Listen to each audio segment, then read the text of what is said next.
They called them thousands. Then they called them manipulated. Then they stopped talking about what the thousands were actually saying.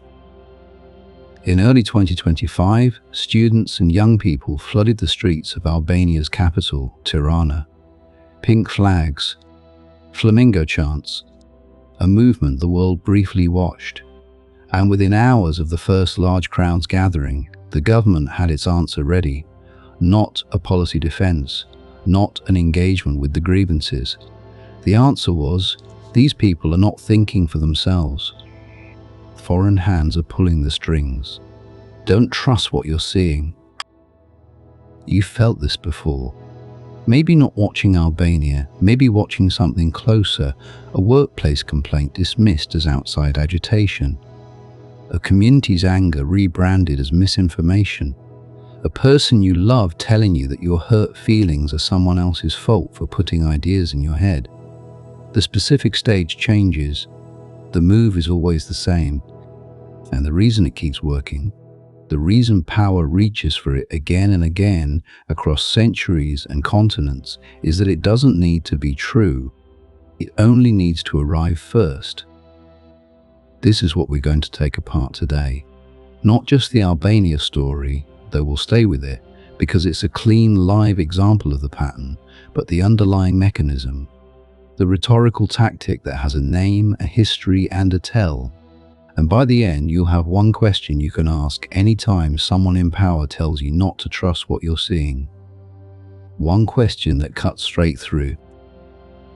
The tactic is called an ad hominem circumstantial argument, and philosophers have been cataloguing it since at least Aristotle's Rhetoric. The term sounds academic. The thing itself is brutally simple. Instead of addressing what someone argues, you question why they're arguing it.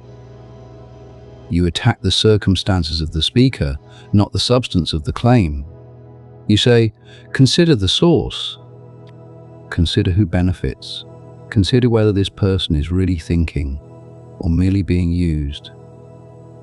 In Albanian Prime Minister Edi Rama's framing, the students weren't angry about a political assassination or a rigged election or a government they no longer trusted.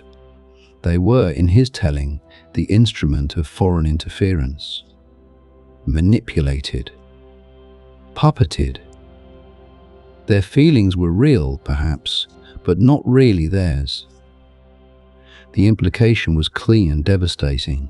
If your outrage was planted by an outside hand, then engaging with your outrage is optional. Power doesn't have to answer a puppet, it only has to cut the string. Notice what that move costs nothing. It requires no evidence. It needs no investigation of the underlying grievances.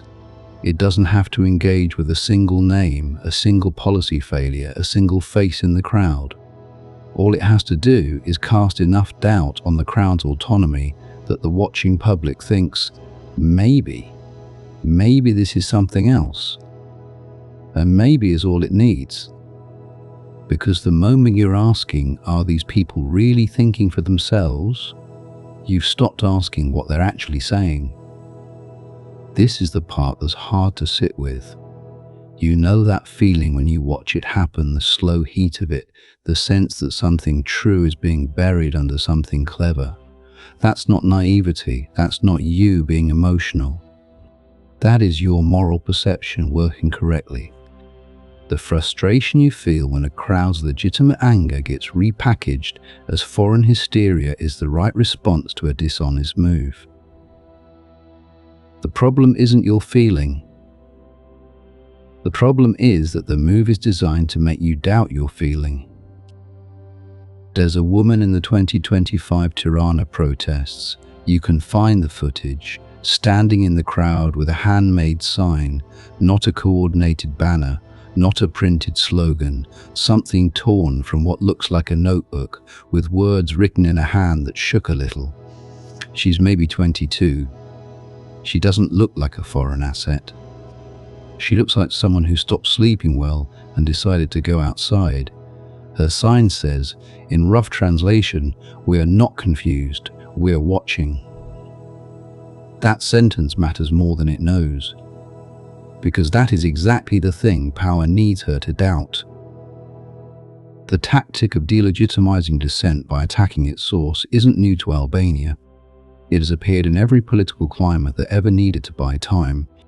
Soviet authorities called Hungarian revolutionaries in 1956 counter-revolutionary agents. The South African apartheid government called the ANC communist, controlled. American civil rights leaders were relentlessly framed by FBI Director J.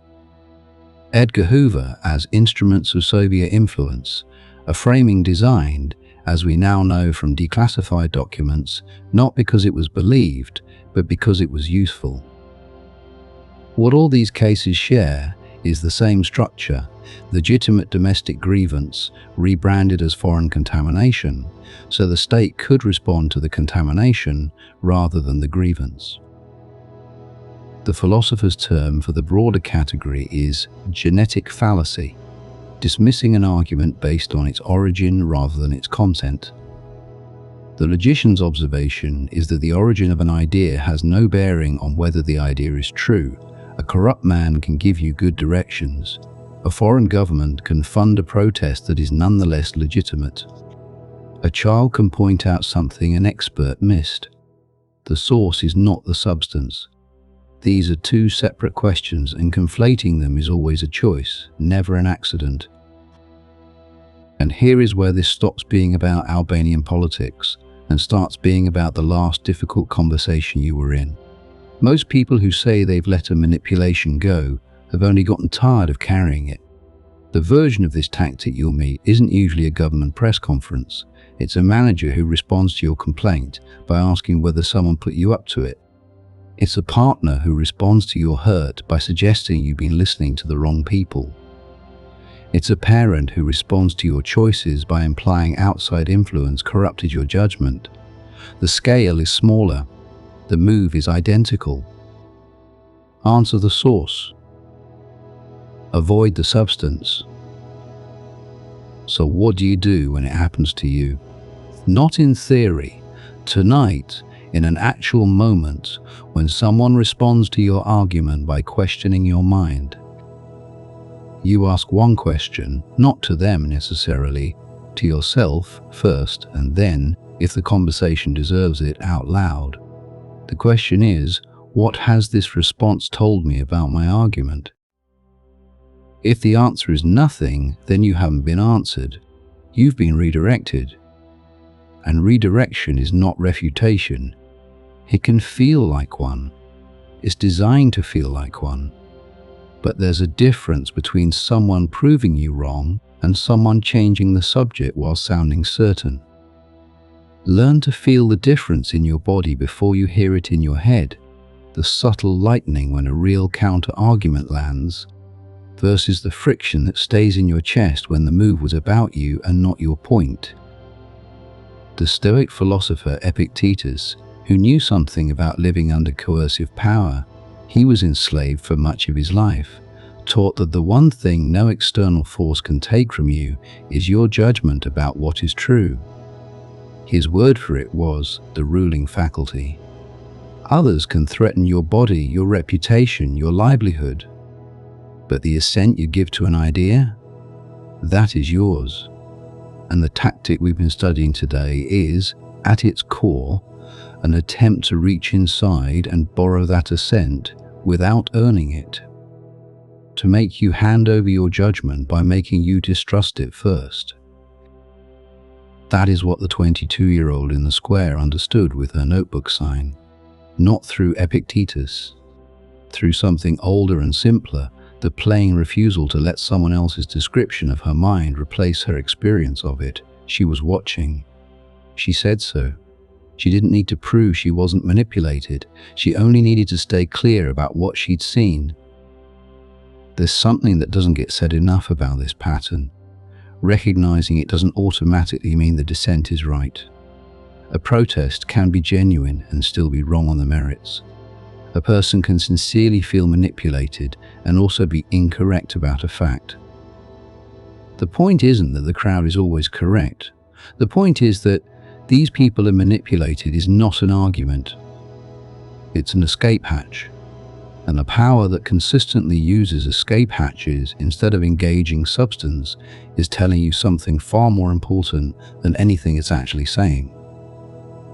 That's the tell, not the accusation and manipulation itself. Sometimes influence really is foreign or external or coordinated. The tell is the pattern of substitution, the habit of answering the person rather than the point again and again in place after place whenever the substance gets close enough to be dangerous. When you see that pattern, you're not watching someone who thinks you're wrong. You're watching someone who needs you to stop asking. Hold that for a moment. Because here's what it means to finally see it clearly. You cannot be argued out of something you actually witnessed. You can be confused, you can be tired, you can be made to doubt yourself so thoroughly that you set the question down and walk away. But that is not the same as being shown that you were wrong. Setting something down is not the same as it no longer being true, and the weight of it will still be there when you come back. It always is. So carry this out with you. The next time someone responds to your argument by questioning your mind, whether they're a government, a manager, a partner, or a person you trusted, ask yourself one thing.